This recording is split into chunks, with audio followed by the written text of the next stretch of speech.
masuk. Silakan duduk, Mbak.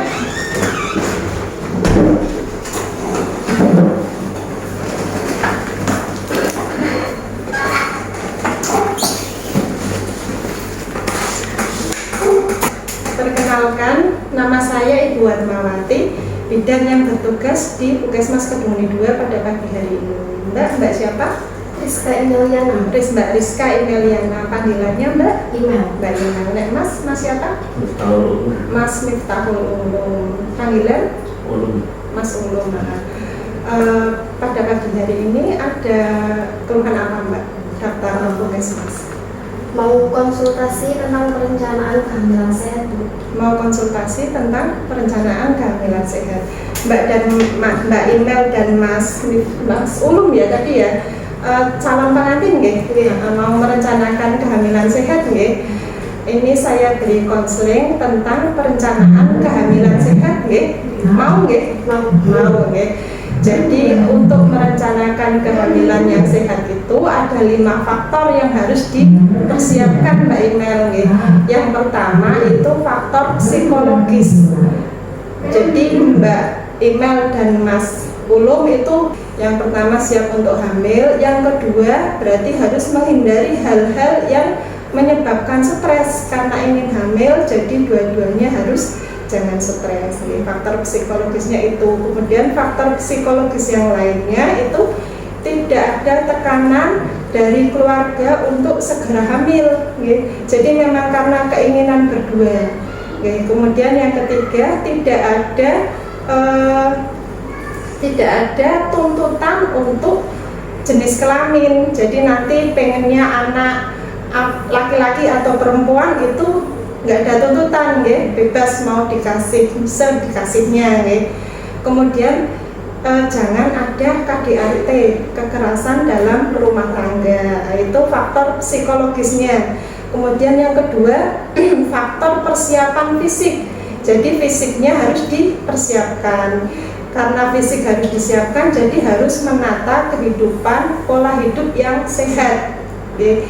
Caranya dengan menjaga pola makan, makan makanan yang mengandung vitamin, mineral, zat besi, dan asam folat yang cukup. Kemudian yang kedua, mengontrol berat badan yang ideal. Caranya nanti dihitung perbandingan antara berat badan dan tinggi badan. IMT-nya itu antara 18,5 sampai 25. Nanti dihitung berat badan berapa dibagi tinggi badan dalam meter, nanti hasilnya berapa.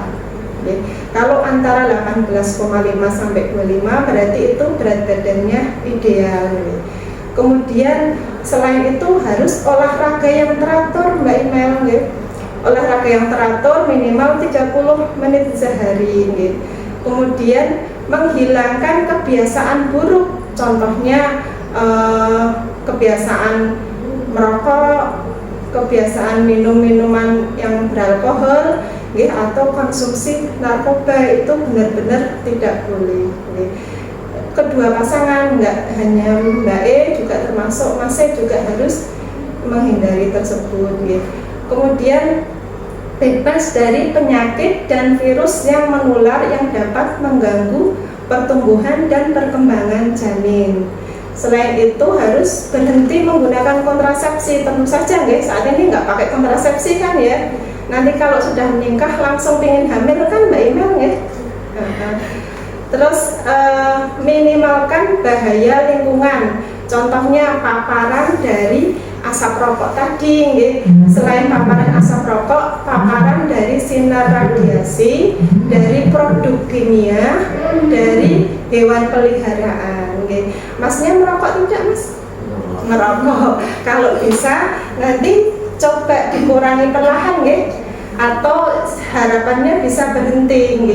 Atau sementara ini kalau merokok jangan dekat-dekat dengan Mbak E, di luar ruangan yang terbuka. Syukur-syukur nanti bisa menghentikan.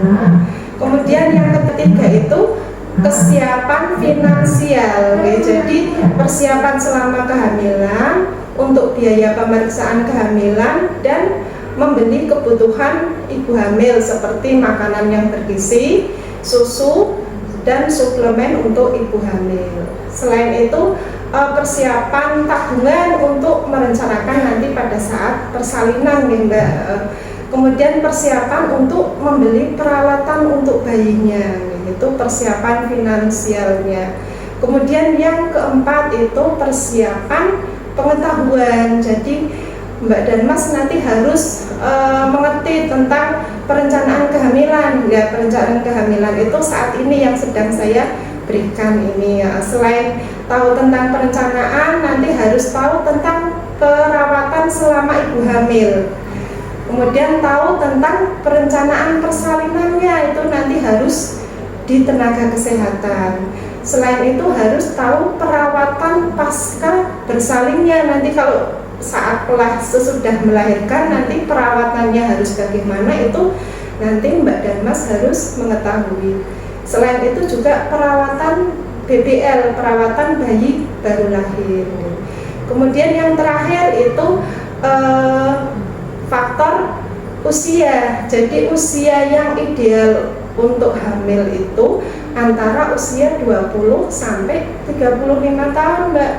Kalau usianya kurang dari 20 tahun atau usia lebih dari 35 tahun itu nanti organ reproduksi ibu tidak baik sehingga dapat mempengaruhi tumbuh kembang janin dan dapat menyebabkan keguguran, kelainan genetik, bahkan bisa terjadi kematian pada janin. Jadi kalau usianya kurang dari 20 ditunda dulu sampai nanti usia 20. Kalau usianya sudah 35 lebih diusahakan sudah tidak nambah anak lagi. Sekarang usianya berapa Mbak? 23 kan sudah ideal nggih.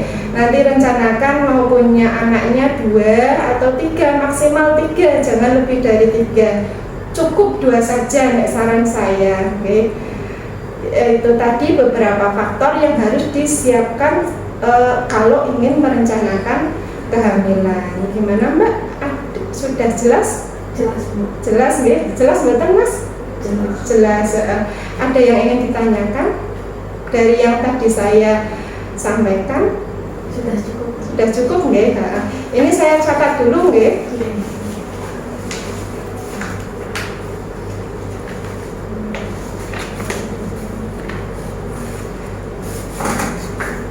Nggih, sampun Mbak. Semoga apa yang tadi saya sampaikan bermanfaat nggih. Terima kasih. Nggih, monggo.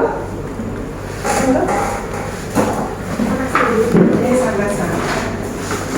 Nanti tunggu hasil laboratorium. Kalau laboratoriumnya sudah keluar, kita masuk ke sebelah lagi nggih, menunjukkan hasil.